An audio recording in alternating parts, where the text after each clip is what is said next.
1962 green revolution జరిగింది కదా. Green revolution అయినప్పుడు why did you find green revolution? Primarily because the high yielding variety seeds were distributed to the farmers. ఎవరు distribute చేయాలి, ఎక్కడ distribute చేయాలి? అవి ఇవే కృషి విజ్ఞాన కేంద్రాస్. ఇక్కడ గుంటూరులో లామ్ అనే ప్లేస్ ఉందా, అది కేవీకే సెంటర్. అక్కడికి వెళ్ళి farmers use to collect the seeds and use them in their farm and they will get increased production. ఇది బేసిక్ అండర్స్టాండింగ్.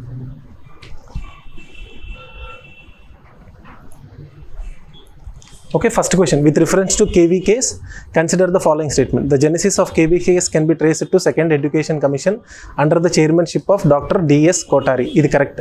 ఎడ్యుకేషన్ కమిషన్లో కేవీకే ఎందుకు ఉంది? ఎడ్యుకేషన్లో కేవీకే ఎందుకు ఉంది? See, actually Kothari Commission was the first person to talk about national education. ఇప్పుడు NEP 2020 అంటున్నారు కదా. This NEP 2020 has got its traces from Kothari Commission only. ఎందుకు అంటే అగ్రికల్చరల్ సైంటిస్ట్ని, అగ్రికల్చర్ స్టూడెంట్స్ని జనరేట్ చేయాలంటే you should get from the field level postings of the agricultural graduates. అందుకని ఎడ్యుకేషన్లో యాడ్ చేశారు first. Second, the first KVK was, ఇది correct statement. Second, the first KVK was established by ICAR in Pondicherry during 1974. ఇది కరెక్టే. Correct అంటే correct, దానికి logic ఏముంది, 1974లో పెట్టారు అంతే. At present, there are more than 700 KVKs in the country under the control of central and state governments. ఇది కొంచెం logical statements. నిజంగానే 700 ఉన్నాయి, కానీ ఉన్నవన్నీ సెంటర్ కింద, స్టేట్ కింద ఉండొచ్చా? That is the question that you should question. How can government own all the KVKs when the KVKs are mostly owned by FPOs or cooperatives or NGOs or credit societies? అంతే కదా. ఇప్పుడు రైతు భరోసా కేంద్రాలు అవి ఇవే, పొలం బడి అది ఇదే. లేకపోతే so hence the third statement is wrong. దీని లాజిక్ ఏంటంటే ఒక సెంటర్ నుంచి ఒక 20 ఉన్నాయి, మిగతావి స్టేట్ ఉన్నాయి. There are some 100 or 150 maintained by NGOs or few farmer producer organisations. Hence third statement is wrong. First and 2 are correct. ICAR is a question which can be asked in UPSC. ICARలో ఏ research activity జరిగినా, if ICAR is the apex research body with respect to Indian agriculture, high yielding variety rice వచ్చిన, high yielding variety wheat numbers వచ్చిన, GM crop approval, Dhara mustard, anything or everything whichever is concerning with respect to ICAR is important for UPSC, because this is the singular organization which has been responsible for green revolution in the country. MS Swaminathan పనిచేసింది ఇందులోనే. 1974, 1960s వరకు. 1946లో ఇండియాలో famine వల్ల deaths జరిగాయి, hunger deaths. West Bengal famine ఉంది కదా, Bengal famine 44 to 46 almost 2 లక్షల మంది చనిపోయారు. ఫ్రీడమ్ వచ్చిన ఫస్ట్ 20 years కూడా we use to get fruit from USA. PL 480 అని వాళ్ళు పశువులకి వేసే డబ్బులు, గ్రెయిన్ మనకి ఇంపోర్ట్ చేసేవాళ్ళు, మనం అది తిని బతికే వాళ్ళం. అది ఇవ్వడానికి కూడా US was making us to sign so many agreements. ఎందుకంటే ఇండియాలో ఒకటి వాటర్ అవైలబిలిటీ తక్కువ, ప్రొడక్టివిటీ తక్కువ, అగ్రికల్చరల్ ల్యాండ్ తక్కువ, and rain fed cropping only 48%లోనే వర్షం పడుద్ది. ఆ 48%లోనే మీరు మొత్తం పండించాలి. మిగతా 52% is of non agricultural, non rain fed area. అక్కడ మీకు రైస్ పండదు. అలా హంగర్ డెత్స్ స్టేజ్ నుంచి ఇవాళ India is the largest exporter of rice in the world. Forex రిజర్వ్స్లో, అగ్రికల్చరల్ ఎక్స్పోర్ట్స్లో India is the topmost. ఇప్పుడు ఎలా అయితే ఎకానమీ 1990sలో ఫ్రెజైల్ 5 నుంచి ఇవాళ టాప్ 5 అంటారో, ఆకలి చావుల నుంచి అగ్రికల్చర్లో India topmost country in ఎక్స్పోర్ట్స్లో. అదంతటికి కారణమైన ఒక ఆర్గనైజేషన్కి మొత్తం క్రెడిట్ వెళ్ళాలి అంటే అందులో అట్లీస్ట్ 60-70% వెళ్ళాల్సిన organisation ICAR. ICAR is a organization which has helped India to move from food deficit country to food surplus country and in fact food exporting country. అందుకని అందులో ఏం జరిగినా యూపీఎస్సీకి ఇంపార్టెంట్. ఇందులో first 2 statements correct, second statement wrong.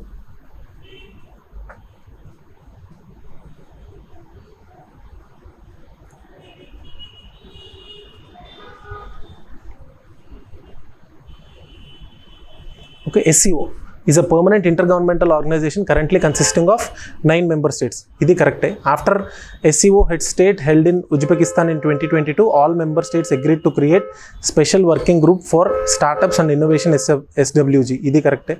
SCO special working group on startups and innovation is permanently chaired by India. Permanently chaired by India ఎలా అయింది? అది correct అవ్వచ్చా? Answer కరెక్టే. బికాస్ SCO కంట్రీస్లో హయ్యెస్ట్ స్టార్టప్స్ ఫామ్ అవుతున్న country India, and India was negotiating with China with respect to startups and terrorism. మన కోసమే ఆ రెండు క్రియేట్ చేశారనమాట. ఇనీషియల్గా SCOలో మెంబర్స్ ఎవరెవరు? ఈ 9 members. సెంట్రల్ ఏషియాలో ఉన్న అన్ని 5 countries ఉంటాయి సెంట్రల్ ఏషియాలో, ఎక్సెప్ట్ తుర్క్మెనిస్తాన్. మిగతా 4 part of SCO. Kyrgyzstan, Kazakhstan, Uzbekistan and ఏ ఇస్తాన్? ఆఫ్ఘనిస్తాన్ కాదు, ఆఫ్ఘనిస్తాన్ కూడా పార్టే. సెంట్రల్ ఏషియాలో 5 countriesలో తుర్క్మెనిస్తాన్ ఒకటే కాదు. తుర్క్మెనిస్తాన్ ఎందుకు కాదంటే it was not part of erstwhile Russia. ఇంతకుముందు రష్యాలో భాగం అనమాట ఇవన్నీ, తర్వాత అందులో నుంచి బయటకు వచ్చినాయి. తుర్క్మెనిస్తాన్ రష్యాలో భాగం కాదు. So that is not part of SCO. అదొక్కటే. ఎప్పుడైనా ఆప్షన్స్లో మెంబర్స్లో తుర్క్మెనిస్తాన్ వస్తే దాన్ని తీసేయండి. మిగతా అన్ని స్థానాలు part of SCO. Afghanistan, Uzbekistan, Kyrgyzstan and India, China, Pakistan are also members of SCO. SCO headquarters ఎక్కడ ఉంది? షాంఘైలో ఉందా? SCO అంటే Shanghai cooperation organisation. Headquarters ఎక్కడ? బీజింగ్. అదొక ట్రాప్. తర్వాత ఇది మిలిటరీ ఆర్గనైజేషనా? యాక్చువల్గా దీన్ని ఫామ్ చేసింది ఈస్ట్ నాటో. ఇప్పుడు నాటో ఎవరిది? నాటోలో కదా యుక్రెయిన్ జాయిన్ అయినందుకు వార్ చేశారు.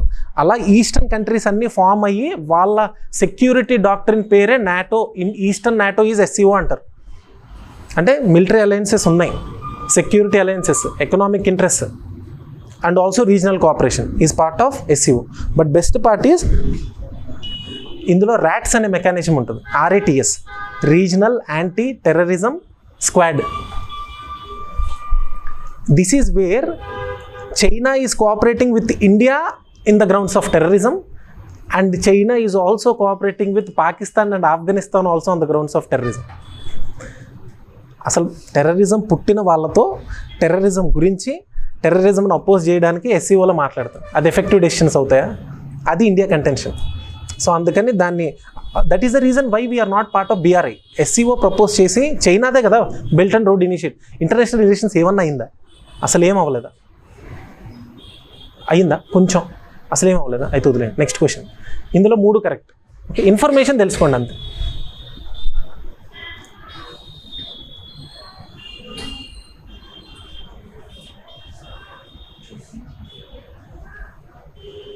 Recently, India has been unanimously elected as a co-chair of Digital Innovation Vision. Which of the following international organization is related to establishment of Digital Innovation Board? Answer is C, International Telecommunication Union. ఇది C is the answer. ITU. అది memory aspect, but because it is talking about digital innovation board. Digital innovation board WHO అయితే అవ్వకూడదు. World health organisation. Why will talk about digital innovation? World economic forum, OECD అవ్వకూడదు. Because that is a inter governmental organisation. Governments అందరూ కలిసి digital innovation గురించి మాట్లాడుకుంటే ఏ కంట్రీకి ఎంత వాడాలి? That is an issue. So world economic forum versus ITU should be the answer. Answer ITU. అది you have to remember. అంతే, ఇక్కడ దాకా రాగలగాలి ఆప్షన్స్ ఎలిమినేట్ చేయడం. With reference to India, a national initiative known as Swastik is related to preserving Swastik. Try చేస్తారా? ఏమై ఉండొచ్చు? సియా, promoting technology innovation startups creation for intellectual properties కాదు. ఇంకా నేను చెప్తాను, దాన్ని బట్టి చెప్పండి.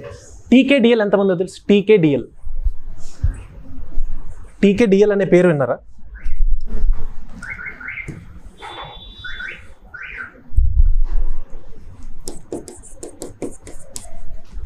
Traditional knowledge digital library. అంటే ఇప్పుడు పసుపు యాంటీసెప్టిక్ అనుకోండి, అది మన నాలెడ్జ్, దాన్ని మనం పేటెంట్ అప్లై చేయొచ్చు కదా.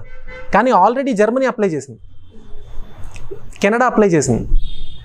లేదా suppose if you talk about ఇది ఫంక్షన్స్లో ఎందుకు మామిడాకులు కడతారు?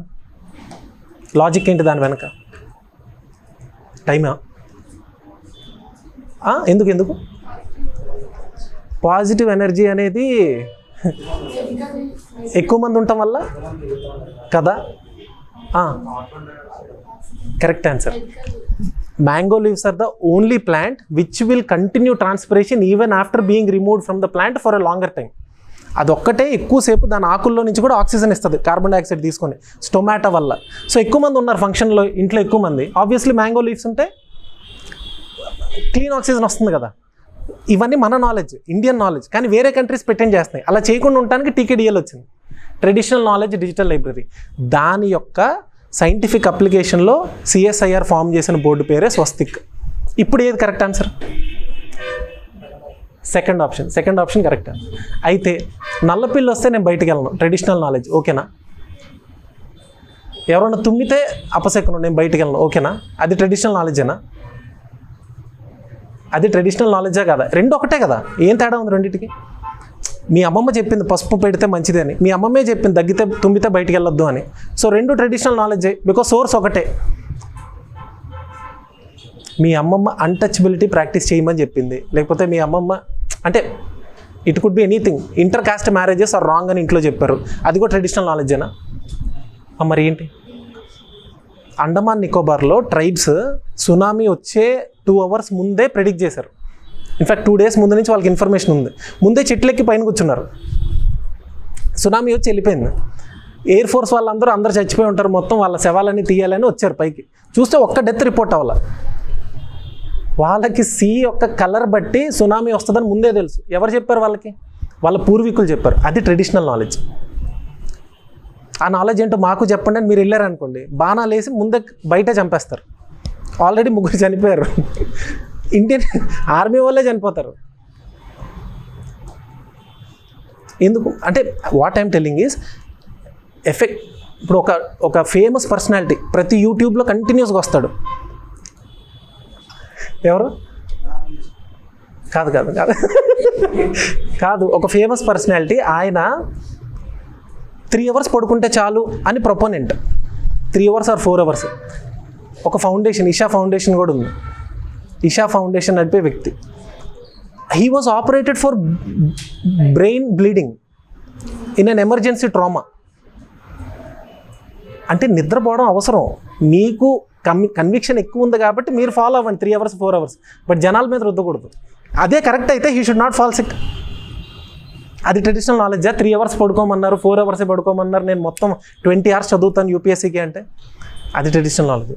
సో ఈ స్వస్తిక్ అనే దాంట్లో reasoning is important, effective presentation is important, rationality is important, scientific temper is important. Reasoning scientific temper అంటే ఎవరో చెప్తే వింటాం కాదు, మీరు క్వశ్చన్ చేసి యూ హ్యావ్ టు టెస్ట్. నిజంగా మ్యాంగో లీవ్స్ ఉంటే మీరు ఆ సఫకేషన్ తగ్గుతుందా లేదా, పసుపు వాడితే whether it is an antiseptic or not, only then you have to take it. అది స్వస్తిక్. బ్లైండ్గా మూఢనమ్మకాల్ని ప్రమోట్ చేసే government of India's venture is స్వస్తిక్ అంటే wrong answer. Okay,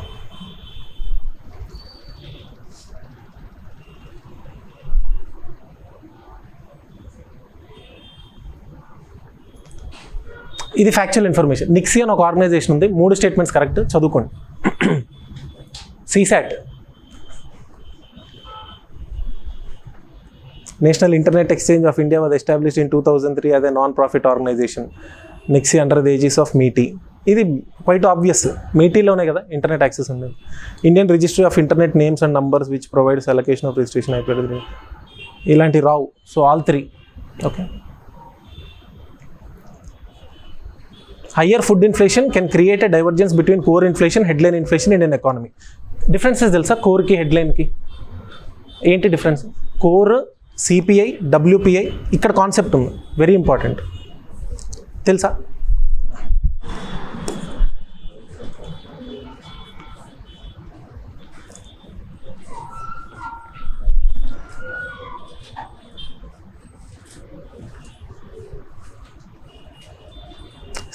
core inflation అంటే అందులో వోలటైల్ సబ్జెక్ట్స్ ఉండకూడదు.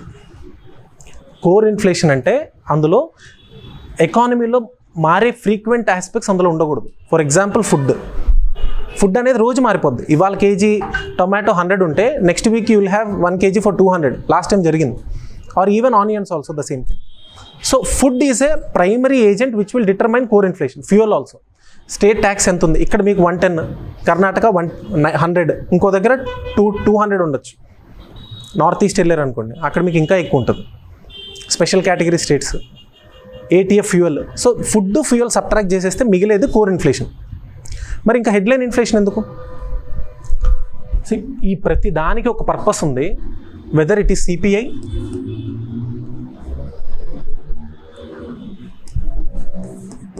WPI, headline,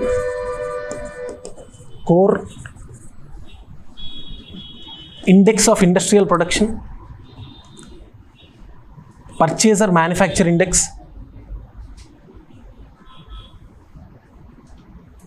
purchaser manufacturing index, index of industrial production, core inflation.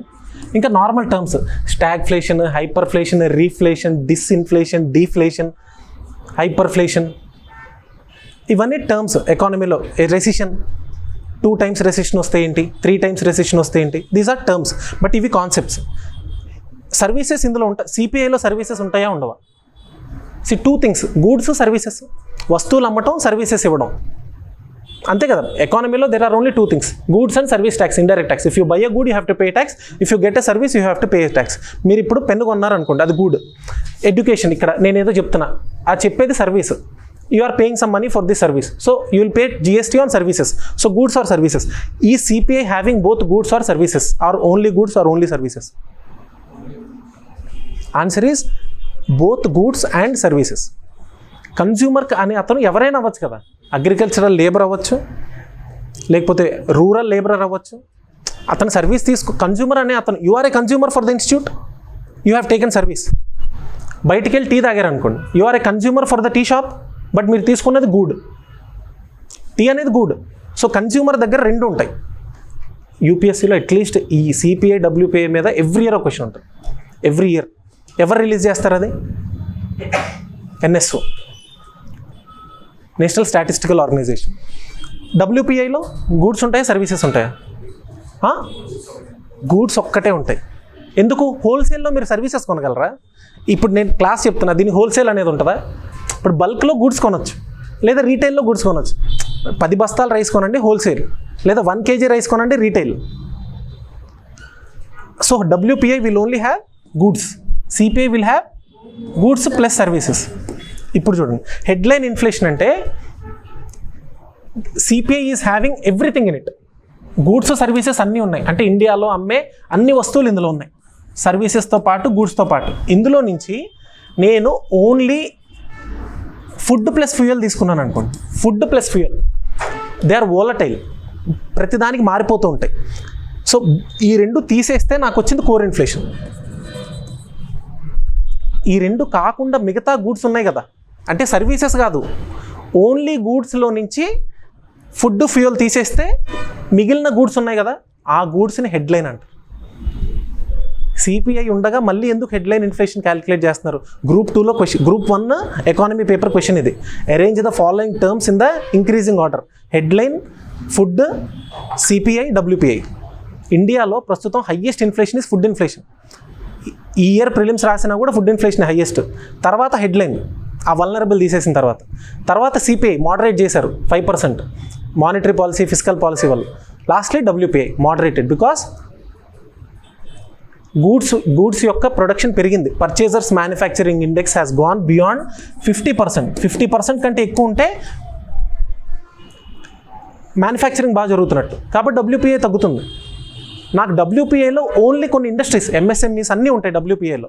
But నాకు only ఏం కావాలి? కోర్ ఇండస్ట్రీస్ కావాలి. ఆ కోర్ ఇండస్ట్రీస్ ఎంత గ్రో అయినాయని చెప్పేది IIP. Cement, steel, refineries, coal, electricity. అర్థమవుతుందా? ఇవన్నీ ఒక లాజిక్ బేసిస్ మీద ఉంది. ఇప్పుడు WPI ఎవరు రిలీజ్ చేయాలి? గూడ్స్కి సంబంధించి ఇండియాలో హైయెస్ట్ ఆర్గనైజేషన్ ఏంటి? ఎకనామిక్ సర్వేనా? కరెక్టే. ఎకనామిక్ అడ్వైజర్ అనేవాడు ఎక్కడైనా ఉండొచ్చు. నేను మినిస్ట్రీ అడుగుతున్నా. Ministry of commerce and industry. Industry వాళ్ళే కదా గూడ్స్ ఇవ్వగలిగేది. Ministry MOCI. Ministry of commerce and industry.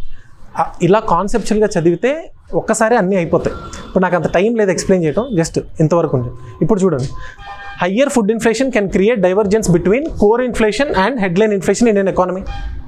Core inflation, headline inflation, మొత్తం గూడ్స్లో నుంచి కోర్ ఇన్ఫ్లేషన్ సంబంధించిన ఫుడ్ ప్లస్ ఫ్యూయల్ సబ్ట్రాక్ట్ చేస్తే వచ్చేది హెడ్లైన్. సో ఫుడ్ ఇన్ఫ్లేషన్ పెరుగుతుందంటే రెండింటి మధ్య సబ్ట్రాక్షన్ ఎక్కువైపోతున్నట్టు, divergence. Second statement, unlike core inflation, headline inflation also includes commodities such as food and energy, thus representing the total inflation within an economy. కరెక్టే కదా? అందులో ఏమైనా ప్రాబ్లం ఉందా? అది సిపిఐ కాదు. సిపిఐ అంటే సర్వీసెస్ కూడా ఉన్నాయి. హెడ్లైన్ అంటే CPI minus services and food and fuel. కాబట్టి 2 is also true. Hence option A is correct. Both statements are correct and 2 is the correct explanation of 2. ఏమైనా డౌట్ ఉంటే చెప్పండి. ఇది కాన్సెప్చువల్. ఇక్కడి నుంచి క్వశ్చన్ వస్తుంది. ముందు ఫ్యాక్చువల్ ఇన్ఫర్మేషన్ ఇంపార్టెంట్ కాదు, ఎక్కడైతే కాన్సెప్ట్ ఉందో అక్కడ ఆగాలి. క్లియర్ కదా?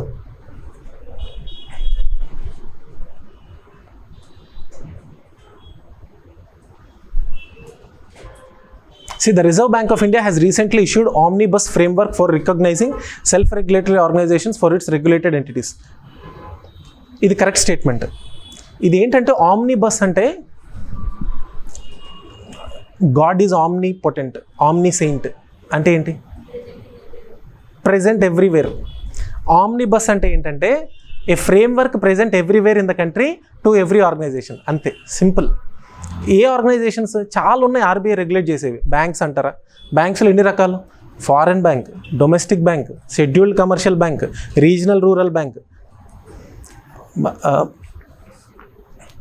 పేమెంట్ బ్యాంక్, ఇప్పుడు పేమెంట్ ఎయిర్టెల్, ఇవన్నీ small finance banks, cooperative banks, regional rural banks. ఇవి కాక మళ్ళీ ఎన్బిఎఫ్సిస్, ఈ ముత్తూట్ ఫైనాన్స్, ఇవి ఎన్బిఎఫ్సిస్, ఇవి కూడా ఆర్బీఐ కంట్రోల్ చేయొచ్చు.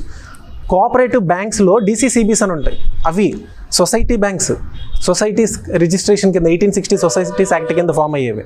Along with this there are some financial entities which are independent in existence. అంటే ఎలా? నిధి స్కామ్స్ అంటారు. స్కామ్ కాకపోయినా ఇప్పుడు చీటీ పాటలు పాడుతున్నారు కదా, చీటీ పాటలకు కూడా రిజిస్ట్రేషన్ ఉంటుంది. ఇప్పుడు కృష్ణ క్రెడిట్ సొసైటీ ఇలాంటి ఫామ్ అవుతాయి కదా, ఇక్కడ వాటికి కూడా స్టేట్ గవర్నమెంట్ రూల్ ఉంటుంది. At the same time RBI will have a regulatory oversight over every financial institution. Share market అనుకోండి, సెబీ ఎలా కంట్రోల్ చేస్తుంది? So any institution which is given power to lend to money or take from money, అవన్నీ omnipresent everywhere in the country. వాటన్నిటి కలిపి single regulations అని omnibus framework create చేసింది RBI. ఇది ఎందుకు వచ్చింది అంటే, ఇప్పుడు ఆన్లైన్ లెండింగ్ వచ్చినాయి కదా, కొంతమంది హై ఇంట్రెస్ట్ ఛార్జ్ చేస్తున్నారు, కొంతమంది సైబర్ సెక్యూరిటీ, ఫోన్ని హ్యాక్ చేసేసి ఆ పర్టికులర్ డేటాతో they are trying to manipulate the things. అందుకని వాళ్ళందరి మీద ఒకటేసారి మైక్రో ఫైనాన్స్ ఇన్స్టిట్యూషన్స్, బ్యాంక్స్, ఇప్పుడు మీరు చూడండి లోన్ యాప్స్ అన్ని ఓపెన్ అవ్వవు గూగుల్ ప్లే స్టోర్లో, they have removed them. Google play స్టోర్లో మీరు మీ ఆధార్ కార్డు ఫోటో అప్లోడ్ చేస్తే 5,000 వేసేసేవాళ్ళు గేమింగ్ కోసం. And then they will take stock of your entire gallery, డేటాలో ఉన్న మీ ఫోన్లో ఉన్న గ్యాలరీ మొత్తం వాళ్ళ కంట్రోల్లోకి వెళ్ళొద్ది. అందులో ఏదైనా ఫొటోస్ ఉంటే అవి మీకు పోస్ట్ చేసి మీ ఫ్రెండ్స్ వాళ్ళ నంబర్లు తీసుకొని వాళ్ళకి కాల్ చేసి they use to blackmail and collect at least 50,000, 10 times of the money that they have given. ఇది ఎక్కడో జరగాలి, ఇక్కడే జరిగింది. Vijayawada, Hyderabad and Bengaluru, these are the highest cyber fraud reported places in the country. ఇవి విన్నారు కదా, ఇవి అంటే ఇవన్నీ జరిగినాయి అనేది తెలుసు కదా. అసలు ఇప్పుడు దాకా ఇలాంటి జరిగిందని తెలియదు ఎంతమంది చేతను,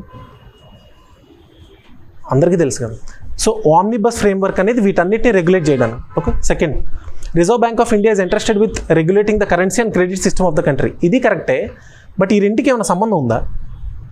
ఇది ఎందుకు క్రియేట్ చేసుకొచ్చారు అంటే, ఇప్పుడున్న ఫ్రాడ్స్ని కంటైన్ చేయడానికి పాన్ ఇండియా ఒకటే రెగ్యులేటరీ ఫ్రేమ్వర్క్ ఉండాలి అనుకున్నారు across all organization. But this is talking about RBI is a regulating currency and credit system of the country. Currency ముద్రించేది ఆర్బీఐఏ, క్రెడిట్ సిస్టమ్ ఆర్బీఐ, అందుకనే ఈ ఫ్రేమ్వర్క్ తీసుకొచ్చింది అను. ఇది కరెక్ట్ స్టేట్మెంట్. ఆర్బీఐ ఫంక్షన్స్ ఇది, this is RBI regulation, but this is not the explanation of this. దీనికి ఏం ఎక్స్ప్లెనేషన్ ఉండాలంటే, omnibus framework is in a way trying to bring uniformity across all the financial markets and regulators in the country అని ఉంటే అది correct statement. So 2 is the correct answer. 1 is true, 2 is true and 2 is not correct explanation. ఇది కూడా important question. Nuclear energy provides around 1/4 of global low carbon electricity. 1/4 of global low carbon electricity అంటే 1/4 low carbon electricity nuclear power నుంచి వస్తుంది.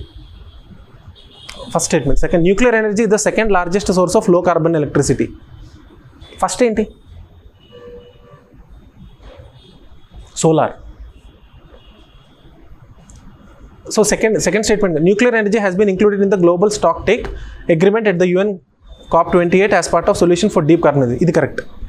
3 statements కరెక్టే. కాకపోతే the most important thing that you have to study from this concept is, ఇది ఎందుకు జరిగింది అంటే there is a concept of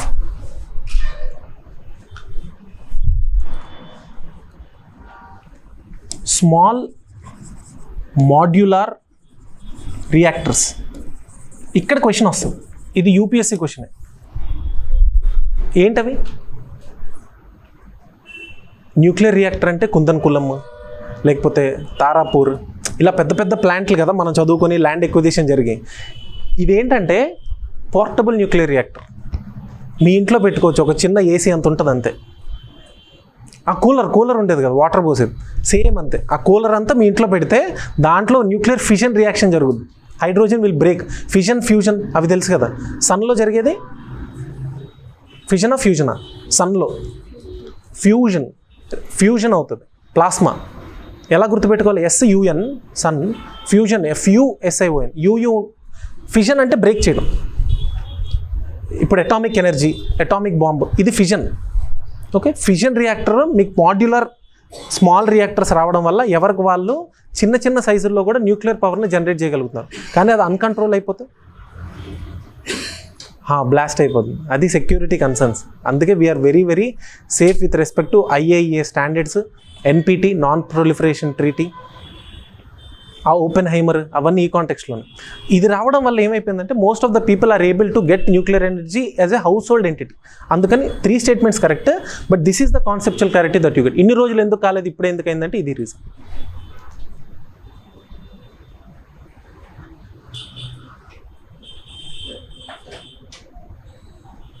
only 0.5. ఇవాళ వరల్డ్ వాటర్ డే కదా.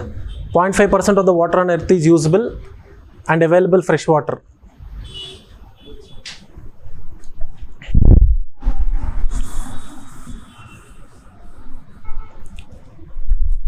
So imagine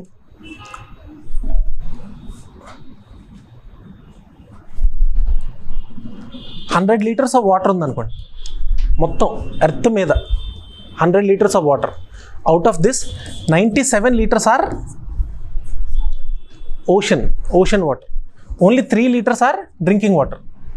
Fine. ఇప్పుడు ఈ 3 litersని 100 liters అనుకోండి. Out of this 3 liters, see this 3 liter is usable water, drinking water అంటే నాన్ ఓషన్ వాటర్. ఇదంతా సెలైన్ వాటర్. 97 liters అయిపోయింది ఇక్కడే. With in this 3 liters you have to consider this as 100 liters అనుకుంటే, ఈ 3 litersని 100 liters అనుకుంటే అందులో 60% is glaciers. Polar గ్లేషియర్స్లో ఉంది, తాగడానికి లేదు. ఇది యూపీఎస్సీ 3 సార్లు వచ్చింది క్వశ్చన్ ప్రిలిమ్స్లో, ఇంక్రీజింగ్ ఆర్డర్ డిక్రీజింగ్ ఆర్డర్ అని. 60% is in polar ice caps.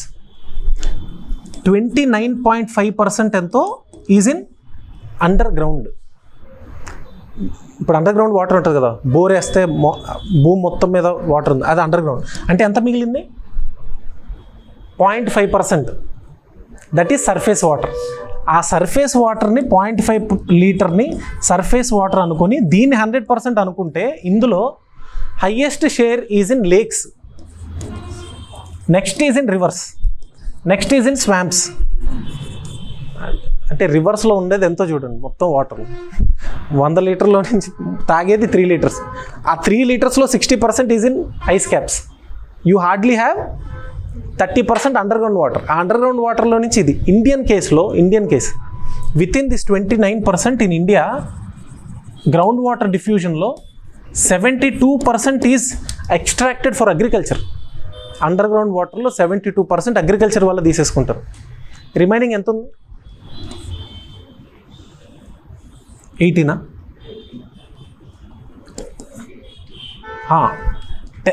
18% for domestic use and 10% for industry. Agriculture is the highest underground guzzling system in India. Agriculture first, తర్వాతది domestic use, తర్వాత industry. మీకు యూపీఎస్సీలో ఒక option agriculture, industry and domestic అని ఇచ్చారు. ఇండస్ట్రీలో కూడా ఏ industry highest? Thermal power plants.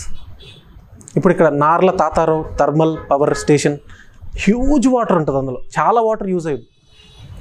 ఇవాళ ఇంటర్నేషనల్ డే ఆఫ్ వాటర్ అంటే next 20 yearsలో the wars will happen only for the sake of water. Already అది truth. Refugees will move because of water. India will move from water surplus to water deficit to water scarce to severe crisis. అంటే 1194 decilitres of వాటర్కి పడిపోద్ది. ఇప్పుడు ప్రస్తుతం 1300 ఉన్నది 1140కి వచ్చేస్తుంది. 1140 metre cube of water కనుక వస్తే, ఇవాళ హిందూ ఎడిటోరియల్లోనే ఉంది. ఇవాళ హిందూలో ఎడిటోరియల్లో రాశారు. ఇక్కడికి వచ్చిందంటే ఇండియాలో ఆల్మోస్ట్ 60% ఆఫ్ పాపులేషన్కి వాటర్ దొరకదు.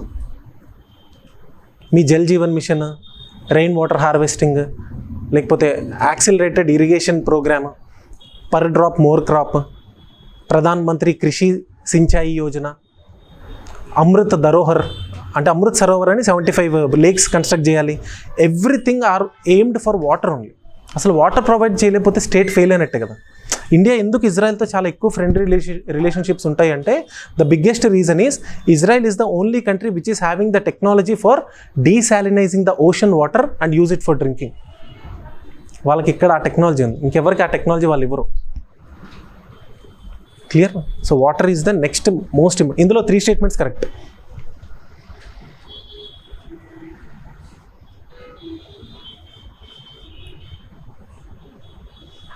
This is good question. Polylactic acid which of the following are not bioplastics అన్నారు. ఇందులో లాక్టిక్ యాసిడ్ ఎక్కడ ఉంటుంది?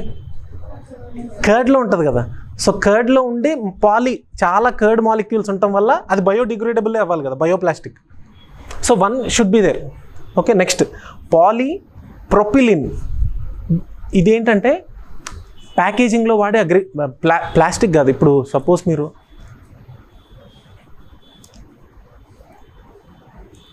ఆర్గానిక్ ప్లాస్టిక్స్ ఉన్నాయనుకోండి, ప్లాస్టిక్ రీప్లేస్మెంట్గా ఒక బాల్స్ కాదు, కార్డ్బోర్డ్స్ లాంటివి వాడుతున్నారు కదా. ఇప్పుడు కార్డ్బోర్డ్స్, టీ కప్పులు ఉన్నాయా, టీ కప్ ఆర్గానిక్ అది. సో దాని లోపల ఒక ప్లాస్టిక్ సర్ఫేస్ లాంటిది ఉంటుంది. ఓకే, కానీ అది డిగ్రేడబుల్, ప్లాస్టిక్ కాదు. అంటే they are used for packaging products. That is also part of polypropylene. ఇది కరెక్ట్ ఆన్సర్. ఓకే, థర్డ్ చూడండి, పాలీహైడ్రాక్సీ ఆల్కిలిన్. ఇది తప్పు. 1 is true. Answer is only 1. 1 and 3 are bioplastics. సెకండ్ది మాత్రం ప్లాస్టిక్ కాదు. సో బయోప్లాస్టిక్ ఏది కాదు అనేది question. So answer is only 1. 2 is not the bioplastic. 1 and 3 are bioplastics. అంతే, 10 క్వశ్చన్స్. ఏమైనా డౌట్స్ ఉన్నాయి ఇందులో? 3 కాన్సెప్ట్స్, ఇన్ఫ్లేషన్ తెలియాలి, వాటర్ గురించి తెలియాలి, ఆ టీకేడిఎల్ తెలియాలి, ట్రెడిషనల్ నాలెడ్జ్, స్వస్తిక్, అంతే. మిగతావన్నీ facts. All the above. Okay, thank you.